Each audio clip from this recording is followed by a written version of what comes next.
We have a tradition of evidence-based programming. The Jacobs Foundation truly wants to base all its work on evidence, scientific evidence, and we're looking for partners who actually share that same vision. And if there's one, international organization that truly is the synonym for evidence-based work, that's the World Bank, right?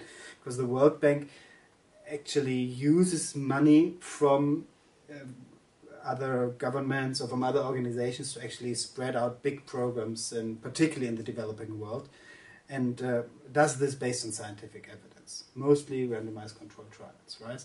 So they are doing these trials, but also they are using the evidence from research in order to develop their programs. They are and actually, sometimes these things happen. We got in touch. I mean, it's not that the World Bank chose to work with the Jacobs Foundation or the Jacobs Foundation chose to work with the World Bank, but, sometimes people meet and say, hey, here are elements that fit together, and they were looking for some more, some deeper insight into how actually financial crisis can actually affect human development in different age groups. So they usually used conditional cash transfers, meaning just give money in order to help these families overcome the critical situation. But research shows us that at different ages of children and at different family structures, also different cultures, different types of intervention are necessary and are the ones that promise to have the greatest effect.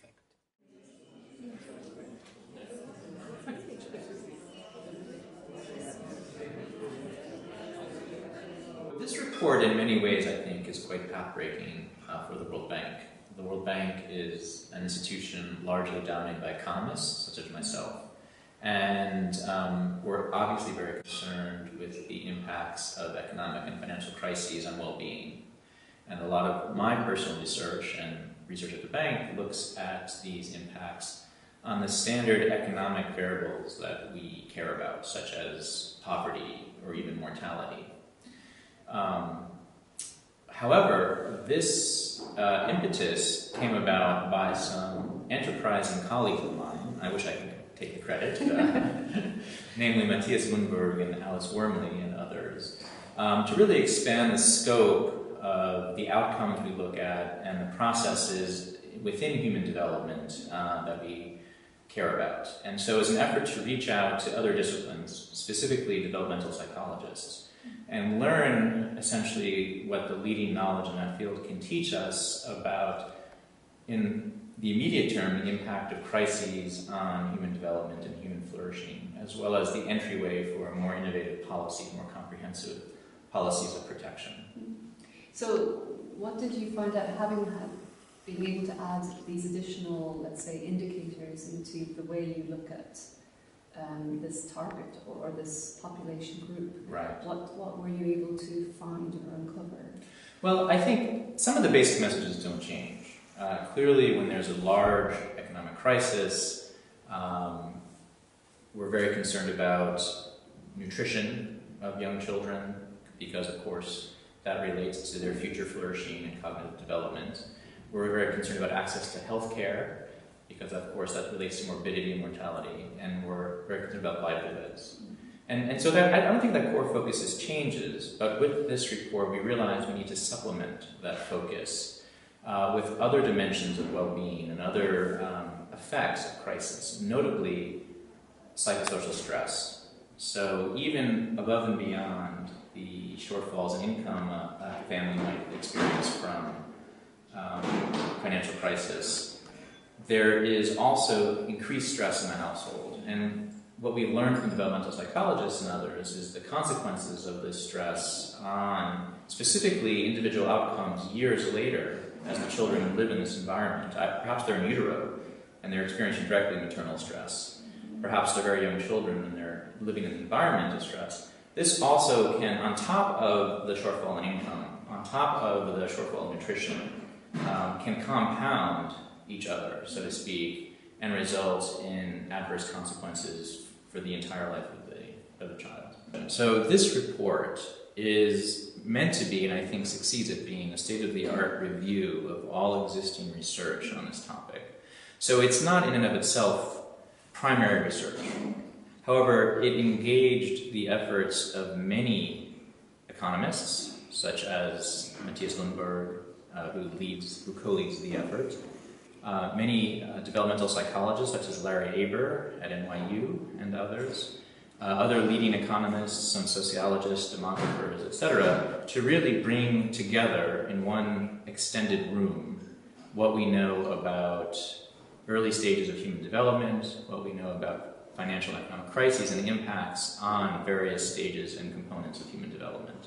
So it's a very broad overview, and it concludes, I think, with a call for really more work to be done, because it's very clear that while we understand some things, I think, fairly well, there's other areas of human development crisis that we really don't know much about. So one area in particular is the effects during middle childhood, ages 6 to 12. There's a lot of focus in the World Bank, and I think in the development community, on very young children. And rightly so, because that in many ways is the most vulnerable population.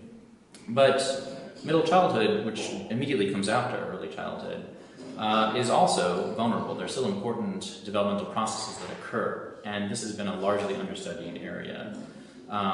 Another area, of course, is adolescence, and the interaction between deficits in nutrition, deficits in psychosocial development process as it relates to stress, and how that plays out in adolescent behavior. I think what's probably more compelling at this moment is this report speaks persuasively, towards knowledge gaps that we really need to fill. So I think there's one call within the report for continued primary research. And it becomes quite tricky, and I think there needs a lot of work that needs to be done, because we're talking about developmental processes, but at the World Bank, of course, we work in every developing country in the world. And how can we assess developmental processes in many different countries speaks to the need for tool development that we just haven't achieved yet. So that's one area.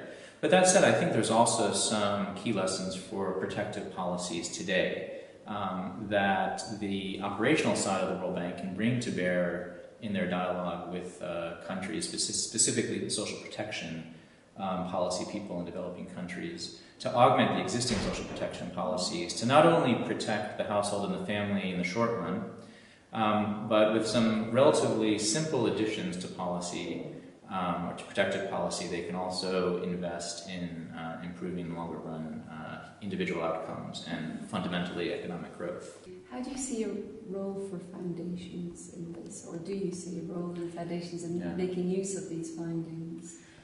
Well, I think, for one, a critical role of foundations was in the very genesis of this report, because I don't think it would have come about without the dogged interest and efforts of the Jacobs Foundation. They were very generous with their time and their resources to enable this multidisciplinary effort to take place from the very beginning. And I think in this case, the role of the foundation was key, because it enabled some space within the World Bank to think a little bit differently. I mean, everybody is mapped to their particular jobs within the institution, and there are very few people that are tasked with thinking about multidisciplinary approaches to social welfare policy. Mm-hmm. And so we leverage the interests of the Jacobs Foundation to create a space within the World Bank to convene these experts to work on this report. I also feel that they can play a critical role. So as I said, by bringing resources and attention within the institution on innovative approaches or innovative ideas that otherwise may be lost in the everyday shuffle of the World Bank's business.